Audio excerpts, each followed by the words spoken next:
بسم اللہ الرحمن الرحیم۔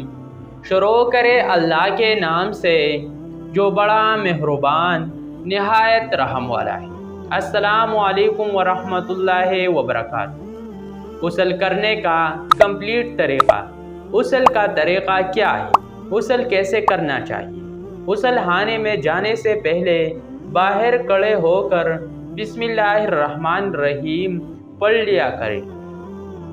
اگر غسل خانے میں ہی بیت الخلا ہو تو ورنہ اندر جا کر بھی بسم اللہ الرحمن الرحیم پڑھ سکتے یا کہہ سکتے ہیں، کیونکہ جہاں لیٹرین یعنی بیت الخلا ہو وہاں اللہ کا نام نہیں لے سکتے اور نہیں اس کے اندر کوئی آیات یا دعا پڑھ جا سکتے۔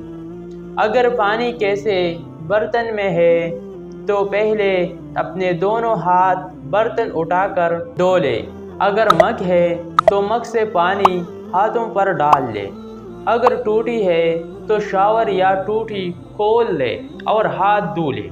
اس کے بعد کیا کرنا چاہیے؟ پھر وضو کے طرح وضو کرنا چاہیے، پاؤں دھولے چاہیے تو چھوڑ دے اور سب سے لاسٹ میں پاؤں دھوئے جا سکتے۔ پھر اگر سر کے بال کھولنے ہیں تو کھول لے، ورنہ بغیر بال کھولے کے لیے ہاتھ بالوں کے اندر لے جا کر بالوں کے جڑوں اور سر کے جلد کو خوب گولا کرے۔ البتہ حیض عورت اپنے بال ضرور کھولے۔ شیمپو یا صابن لگانا ہے تو لگا لے، تو یہ غسل کا لازمی حصہ نہیں۔ آپ سر پر 3 بار پانی ڈالیں کہ صابن یا شیمپو بالوں سے نکل جائے۔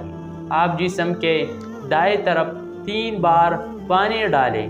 اگر جسم کو صابن لگانا ہے تو صابن لگانے کے بعد جیسے ہم پر پانی ڈالیں، لیکن صابن لگانا شرعی غسل کا لازمی حصہ نہیں۔ اپنے جسم کے تمام جوڑوں اور کانوں کے جڑوں وغیرہ کو ہاتھ سے مل کر گیلا کر لینا چاہیے۔ اگر چوڑیاں، بالیاں، نت، انگوٹھی یا کوئی اور زیور پہن رکھا ہو تو اسے اچھی طرح ہلا کر اس کے نیچے اور اندر کے حصوں میں بھی پانی ڈالنے کی کوشش کرنی چاہیے۔ اگر غسل کے دوران وضو نہیں ٹوٹا یعنی نہ تو شرمگاہ کو ہاتھ لگا ہے، نہ رے خارج ہوئی یعنی ہوا خارج ہوئی ہے، نہ پیشاب وغیرہ خارج ہوا ہو تو آپ دوبارہ وضو کرنے کی ضرورت نہیں ہے۔ غسل مکمل ہو گیا۔ اگر وضو ٹوٹ گیا، اور اکثر عورتوں کا وضو ٹوٹ جایا کرتا ہے، اس میں مرد بھی شامل ہے، تو آخر میں دوبارہ وضو کر لینا چاہیے۔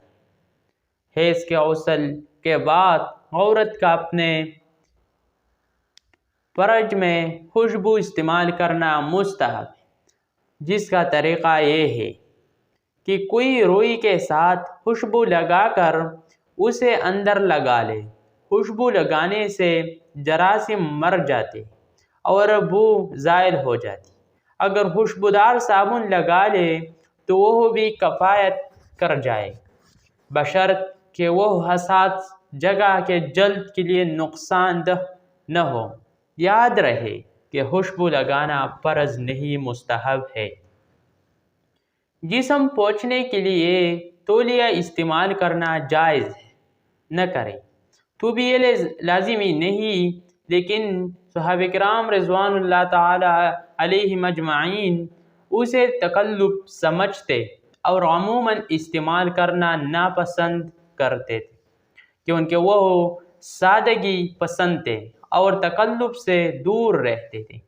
تمام کپڑے پہننے کا آغاز دائیں طرف سے کرنا چاہیے، مثلاً قمیص، پاجامہ، بنیان وغیرہ۔ پہلے وہ کپڑے پہنے جو زیادہ فاتر یعنی سطر کو چھپانے والے ہیں، اور گلے میں پہنے جانے والا کپڑا ہی عورت کے لیے زیادہ صابر ہے۔